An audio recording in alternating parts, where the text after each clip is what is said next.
가천길병원 감염내과 엄중식 교수님 연결해서 관련 얘기 좀 짚어보겠습니다. 안녕하세요. 예, 안녕하십니까. 예, 지금 3번, 4번 확진자가 나왔는데 서울 수도권 일대를 한 4일에서 6일 정도 돌아다닌 걸로 지금 나오고 있습니다. 이거는 어떻게 봐야 되나요? 좀 위험한 상황인가요?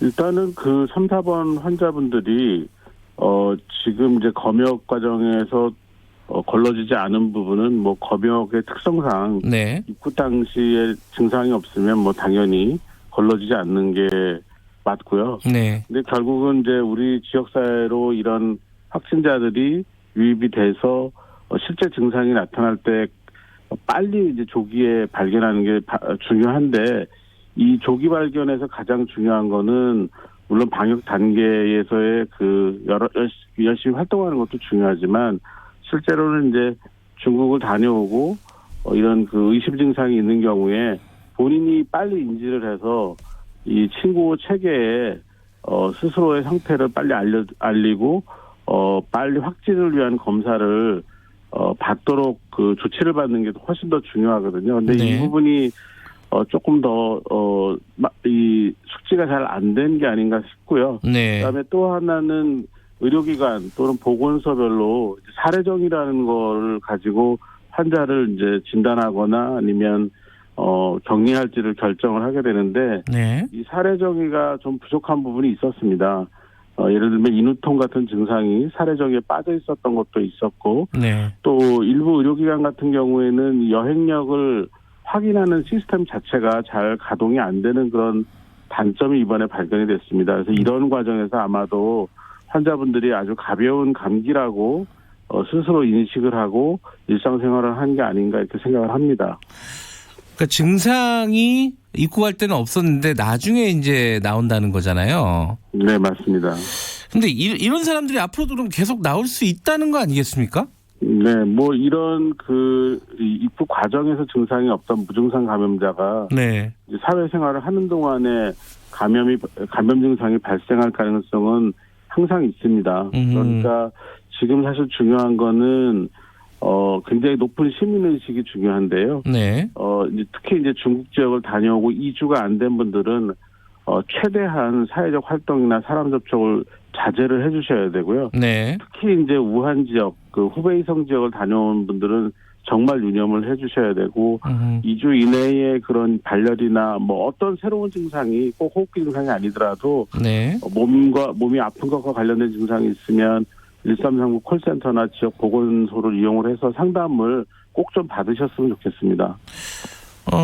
지난 26일에요. 대한의사협회에서 중국인들 전면 입국 금지 조치 이 얘기를 꺼냈습니다. 이거 어떻게 봐야 되나요? 이 정도의 조치가 필요한 상황이라고 보시나요? 저는 그 입장에 동의하지는 않습니다. 물론 이제 그 대한의사협회 입장에서는 이제 지금의 현재 중국의 유행 상황이 뭐 전혀 그 호전이 되지 않고 있고, 네. 또 그게 이제 우리나라의 위기와 직결이 되는 부분이 있으면서, 또 실제로 이제 우리나라에서 유행이 되면은 의료기관, 특히 이제 의원급 의료기관이나 이런 곳이 아주 심각한 타격을 받을 수가 있거든요. 네. 이런 부분에 대한 염려는 충분히 이해는 하는데, 네. 실제로 중국인을 전면 입국 조치하는 것과 관련된 여러 가지 다른 영향을 고려를 해야 되겠고요. 네. 또 실제로 입국 금지를 한다고 하더라도 그러면 우리나라에서의 감염을 완전히 차단할 수 있느냐?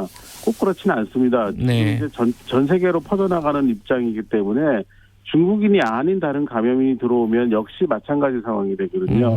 그다음 또 하나는 중국인 전면 입국 금지하면 저희도 못 가는 상황이 됩니다. 네.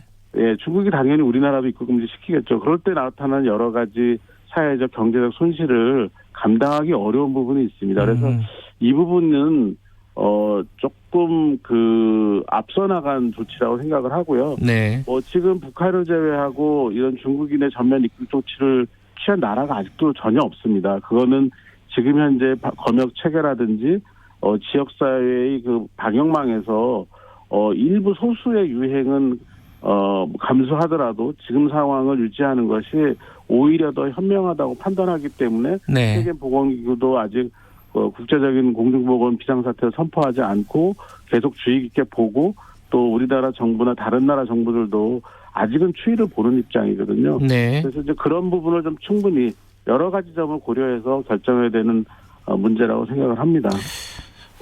지금 WHO 같은 경우에 비상사태를 선포하지는 않았지만은 그 영국 쪽에서는 지금 10만 명 감염자가 있다 이런 얘기가 나오고 있어요. 네. 그런 얘기가 있기도 하고 지금 우리 같은 경우는 메르스 때 굉장히 호되게 한번 당했던 경험이 있지 않습니까?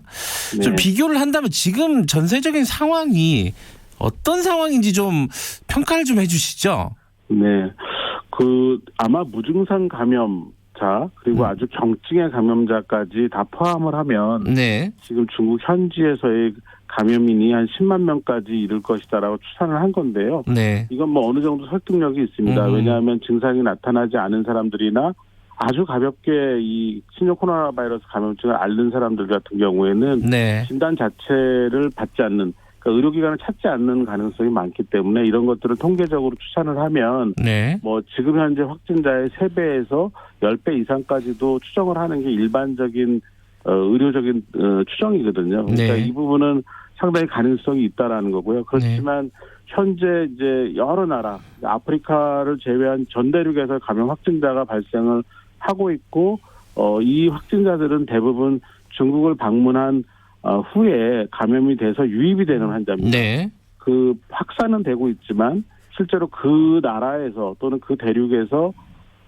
이 지역에서의 감염 전파는 아직까지는 일어나고 있지 않기 때문에 네. 흔히 말하는 전 세계적인 유행, 그러니까 팬데믹 상황은 아직까지는 아니라고 보고 있습니다. 그렇지만 중국의 유행 상황이 빠르게 이 진정이 되지 않으면 계속해서 이런 확진자들이 다른 나라로 유입이 될 가능성이 있고 네. 그 과정에서 소규모 유행이나 대규모 유행까지도 가능하기 때문에 가능하면 이제 중국의 유행을 빨리 진정시키는 게 아주 급선무라고 볼 수가 있습니다. 네. 알겠습니다. 오늘 말씀 감사합니다. 네, 감사합니다. 가천길병원 감염내과 엄중식 교수님이었습니다.